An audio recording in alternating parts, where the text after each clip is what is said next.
Well, hello there, family and friends. It's almost Thanksgiving, and that means it's time to make some pumpkin bread.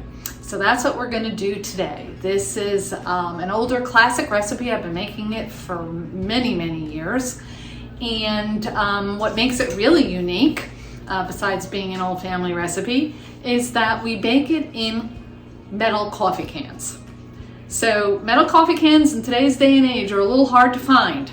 So I have 3 or 4 of them that I've kept along the years. I keep them clean and dry and really well, and I only use them when I make this pumpkin bread. So keep your eye out for those metal coffee cans, and you too can make this recipe. The great part is that the pumpkin bread, when you slice it, comes out round, and that makes it really fun and different.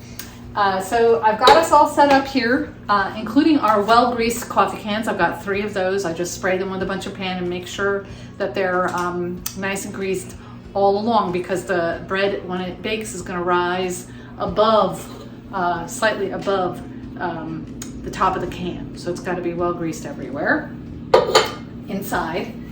And here in the blender, I've got recipe calls for 2/3 of a cup of shortening, which is in this case butter, and that is kind of an odd amount. It's 10 tablespoons of butter, so 2 sticks. You only use 1 stick and then a portion of the second stick, so it's just measured out. It's 10 tablespoons, and you'll see on the wrapper of the butter, it'll say 2/3 of a cup is about like 5 1/3 tablespoons, so just you double that, and that's where I'll get the 10 tablespoons of butter.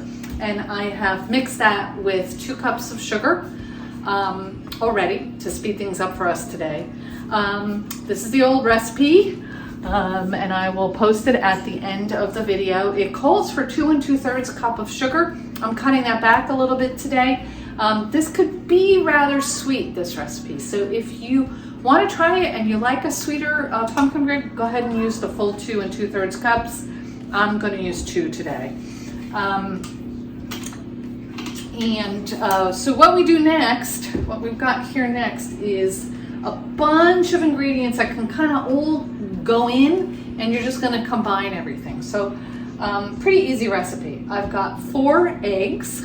I've already obviously cracked them. There's the oven coming up to temp. The temperature to bake this at is 350. So our 4 eggs will go in, and let's just give them a whir before we go on with the pumpkin. So let me talk about the pumpkin a little bit. Plain pumpkin. Don't buy pumpkin pie filling. Don't buy anything that's already got seasoning in it, cinnamon or anything like that. This is just 15 ounces of pure, in this case it's organic pumpkin. Any kind of pure pumpkin will do just fine. So you can see that after we cream the butter and the sugar together, a lot of what goes in next are wet type ingredients, and that's so that they can combine with the butter and the sugar really well. So let me get all of this pumpkin in here. This pumpkin bread, I actually entered in a contest one time, in a baking contest, the only baking contest I've ever entered in my whole entire life. And it was at a farmer's market, and oh my God, there were so many good pumpkin breads that day. But I felt really confident because I did mine in a coffee can, and everybody else did those, did theirs in a loaf pan or something like that, that I would win the contest. So I went up there with high hopes, and I thought I would win. And of course I didn't win, and I didn't even place. But that being said, this is still a really great pumpkin bread recipe. I don't think those judges thought much of my round pumpkin bread. All right, so that is the pumpkin. 2/3 cup of water goes in, just regular old water, 2/3 of a cup. And let's give that a very low spin here, because it is wet. And you'll see here, you can see in the mixer that right now all the ingredients are pretty loose. And they're bright orange in color. They look really good. The butter was room temperature. Make sure that you have your butter at room temperature when you're creaming it with your sugar. Now it's all mixed together, so we can go a little bit higher and mix that really good. All right, so there's our really wet ingredients. Now let's talk about some dry ingredients. So in here, I have got 2 teaspoons of baking soda. I have got a teaspoon of baking powder. I have a teaspoon and a half of salt. And then I have a teaspoon each of cinnamon and cloves. So the cinnamon and cloves are going to give us a really nice flavor. Of course, the baking soda and the baking powder are going to make it rise. Salt you need for flavor. So we'll get all those dry ingredients in there. And you'll see the color of the batter is going to change because of the cloves and the cinnamon. It's going to make it more of a burnt orange color. And that's pretty much the color that your pumpkin bread will be when it comes out of the oven.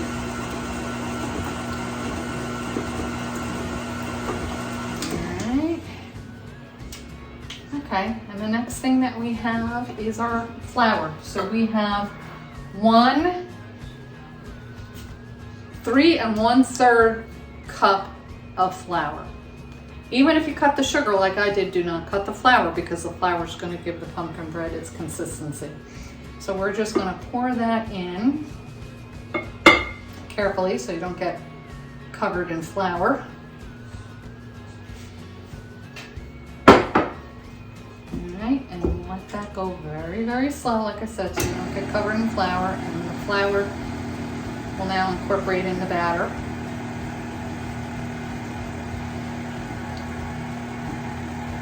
Let that go. This is going to bake at 350 for 60 to 70 minutes. And because it's in the can, and I can show you this later, you're going to need to test it. And of course it's real deep, so a toothpick isn't going to do it for you. So what I do is I test it with an old knitting needle that I have. So a knitting needle is metal. It'll reach to the bottom of the can, and if it comes out clean, you know your pumpkin bread is baked through. So when I pull it out of the oven, I'll show you how I test it with that. Now, you could use a skewer, like a barbecue skewer, or something you'd use for making a kebab or something like that. That would work. Whether it be a wooden skewer or a metal skewer or something like that. You just need something that's deep that will get to the bottom of the can so that you know that it's cooked all the way through. All right. So the next things that go in that make this pretty fun are chopped walnuts. This is 2/3 of a cup of chopped walnuts. I'm going to put those in now. And the other thing that does go in is some raisins. So usually 2/3 of a cup of raisins would go in right now. What I'm going to do is make one of these 3 pumpkin breads. I'm going to make without raisins because Nikki, we know you don't like raisins in your pumpkin bread. So one of these is for my daughter, and I'll bake that separately with no raisins. So for now, I'm just going to blend in the nuts.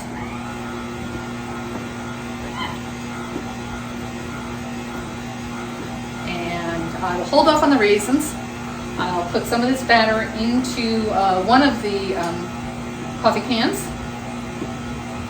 Then I will put raisins in the batter, mix them in, and fill the remaining 2. So you fill these cans 2/3 of the way through with the batter. So you'll have enough for your 1, 2, 3 coffee cans full. Get them done. I'll show you what they look like when I've got them ready to go in the oven. And then you pop them in, you let them bake, and that's it. So we'll see you in a bit with some coffee cans ready to go into the oven. All right, so I've got all the batter in the 3 cans. I've got my knitting needle ready to go for when they come out of the oven, and I just wanted to show it to you. It's just a basic metal knitting needle. Here's the batter inside of the can. Like I said, about 2/3 full. And remember, if you're making one without the raisins, remember, this is my one without the raisins. Remember where you put it. Keep track of it so that you know when you unmold these, which one's not gonna have the raisins in it. So we're just gonna put these on the rack in the oven. 1, 2. Make sure your rack's a little low so that you can, these things are gonna rise. You don't want them hitting the top. But you put them with a little space between them. Close this up and let them bake, like I said, for 60, what's my recipe say? 65 to 75 minutes. Test them after about an hour and make sure, because you don't want them to overcook it and be dry. It's a long time to cook because they're going to come up and they're going to be cylindrical because of those cans. I think if you took the same batter and put it into a regular loaf pan, it would probably take less time to bake. I do not know how much less, but that's what I would think anyway. So we will see you when these are out of the oven and cool down, and I'll show you what they look like. So see you in a bit. All right, the pumpkin bread has been in the oven for 65 minutes. It's time to take it out and test it for doneness with our knitting needle. So here's the needle. We're gonna put it down into the middle of the loaf, pull it out, comes out perfectly clean. Your pumpkin bread is done. So we'll just take these out of the oven. We're gonna let them cool for about an hour, and then we'll be able to unmold them, and we'll show you what that looks like. So see you in a few minutes. Okay, so the pumpkin bread is all cooled and ready to serve. So if you're taking it right out of the can, if you grease your can well, it should just pop right out. So you can see, really cool. Takes on the shape of the can. All right. And now we'll take a slice and we'll show you what it looks like inside.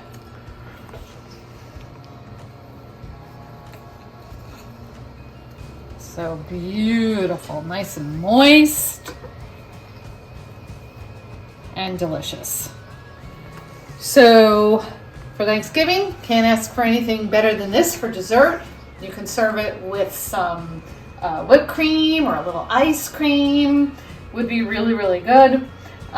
It'll stay in the fridge if you wrap this with a little bit of saran wrap and maybe a paper towel to soak up the moisture, and then wrap it with saran wrap, stick it in the fridge.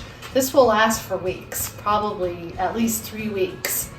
So well into the season. If you made it, a few weeks before Thanksgiving, you'd be fine. You can also individually take the slices, wrap them up, and put them in the freezer. And they'll be in your freezer. You can pull them out individually and have them for months after you make it. So I hope that you had fun watching me make my pumpkin bread from my recipe box to yours. Hope you're all doing well, and see you again soon. Love you. Wash and dry your coffee cans thoroughly after using them. A real important part of baking with coffee cans. Make sure they stay in great shape for next year.